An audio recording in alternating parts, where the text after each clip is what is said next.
Welcome to the Pearls of Wisdom podcast, brought to you by Southern Jewelry News and Jewelry Store Marketers. Hey everyone, this is Guy with Jewelry Store Marketers, and today I have a very interesting podcast a topic here, and I'm here with Melissa Mor with Mrs.Push. And so she told me her name of her business, and I couldn't even imagine what is that all about. So, and you told me it's the type of products that you sell are for moms. For moms, and you said it was push presents. Push presents. And when she told me that, I'm like, I still don't get it. But so basically, these are gifts for mothers to be. Or after they have their baby. Or have they after they have their baby. Okay, after they've pushed out a baby, they get a present. They push a baby out and then they get a present. Yeah. Okay, so that's your niche product. Yeah. Do you make the products? No, I curate from all different brands, primarily female mom-owned brands, but that's why I'm here today. I'm always looking for different designers, different people who customize things, manufacturers. Yeah, and this is really interesting. So your niche customer are moms to be or recently, new moms. Yeah. New moms, and also great. Dads, because they're the ones who are buying. Dads, because yes, absolutely. And how's business? Good. It's growing. Okay. All right. So, do you have a store? Do you sell online? How's that? We're online only at the moment. Online only. Okay. And so your customers are everywhere. Yeah. And so what's an example of a good push present? I mean, we do really well with anything birthstones. Lately, we've been getting a lot of requests for like stackable bands. Yeah. Because you really want something that then if it's your first kid, you can either add to it and still wear it every day. You don't want like a diamond name, let's say, with your kid's name, and then you're either going to have to get the exact same necklace again, or you're going to get something like you're never going to wear that piece again. So you want something that's either stackable or a charm or something that you can continuously add as you have more kids. Got it. Oh, true. That's right. Because you could add on. It's like your charm bracelet. You just add more charms or something. That's great. That's great. So how long have you been doing this?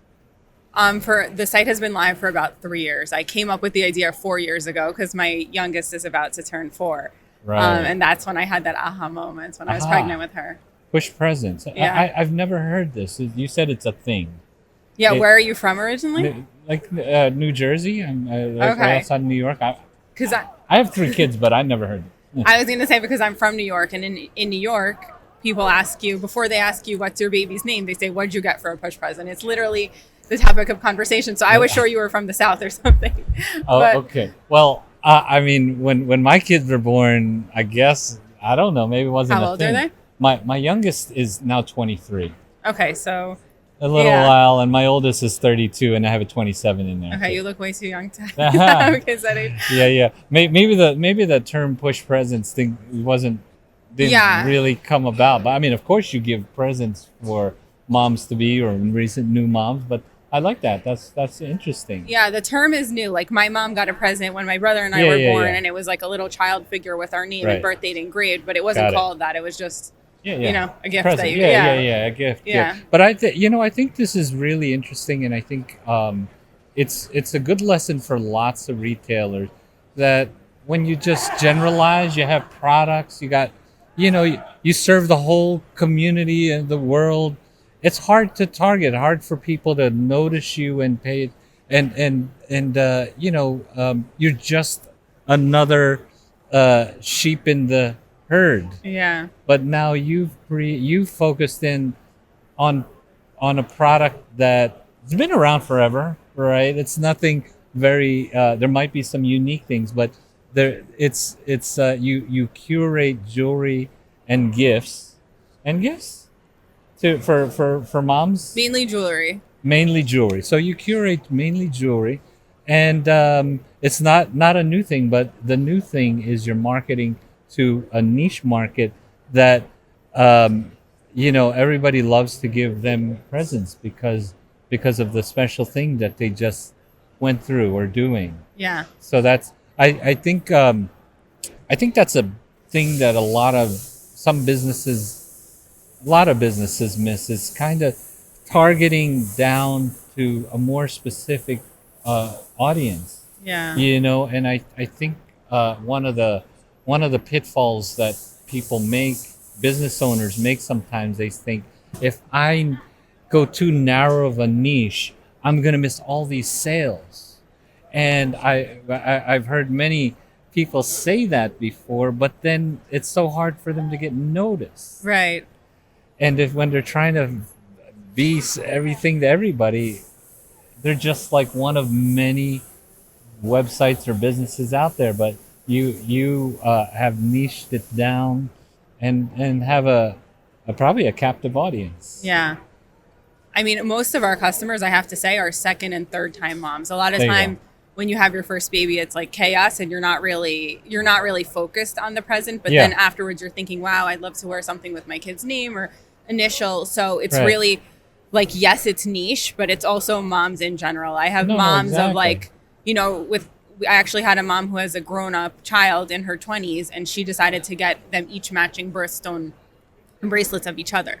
So the mom is wearing her daughter's birthstone and her daughter's wearing her mom's birthstone, and Right. her daughter's like in her late 20s. Right. So right, it's right. really, yes, it's niche and it's very specific, but it's also really targeting moms of kids at any age. Fantastic. So business, 3 years now, and it sounds like it's going well. Yeah. And what's next for Mrs. Push? I mean, I can't give away everything, but I would love Give away to. your secrets. I'm just kidding. I would love to branch out into different categories. Yeah. What's doing really well for us is mother and daughter bracelets, Yeah, mommy and me.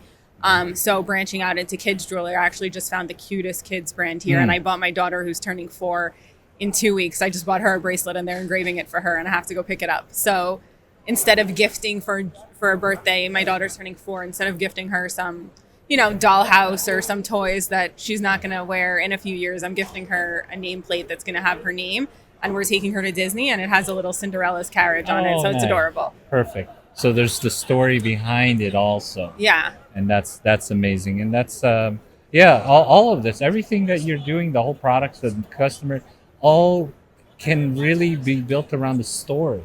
Yeah. Your customers or the people buying for the moms out there and parents. Yeah. Parents, I guess. Yeah. There's lots of stories there, and that means that gift has so much more meaning Right. than just gift card. Right. Or something And like that's that. what we try to do on our socials. We're always telling the story, because a lot of times the customers are coming to us and saying, I just had my second baby. They're born on this and this Right. month. I want to get something because my wife never got a push present. They're always telling us the Sure. story. Yeah. So we're always trying to convey that story to Absolutely. our customers so they can kind of put themselves, in the shoes. Yes. I learned a long time ago that stories sell and facts just tell. Yeah. And facts It's are true. just, facts just are boring, Yeah. But you hear about the story of, how the mom got this gift because, the birthstone and what, all those things. And that makes it special. Yeah. And so amazing concept. I love it. Thank you. Mrs. Push. Well, thank you for sharing here Of on the course. Pearls of Wisdom podcast. Make sure if you're listening or tuning in, watching this, give Mrs. Push lots of love. And the website is It's mrspush.com, and our Instagram is @shopmrspush. Okay, perfect. Make sure you give them lots of love. Check out Southern Jewelry News, Jewelry Store Marketers, and the Pearls of Wisdom podcast. Thanks, everyone. And we'll catch you. you on the next one. Thank you. Thank you. All right. Okay. Thanks for listening to the Pearls of Wisdom Jewelry Podcast. For more information about the show, please visit southernjewelrynews.com/podcast, brought to you by Southern Jewelry News and Jewelry Store Marketers. Make sure to subscribe on your favorite podcast platform so you can catch the next show. See you then.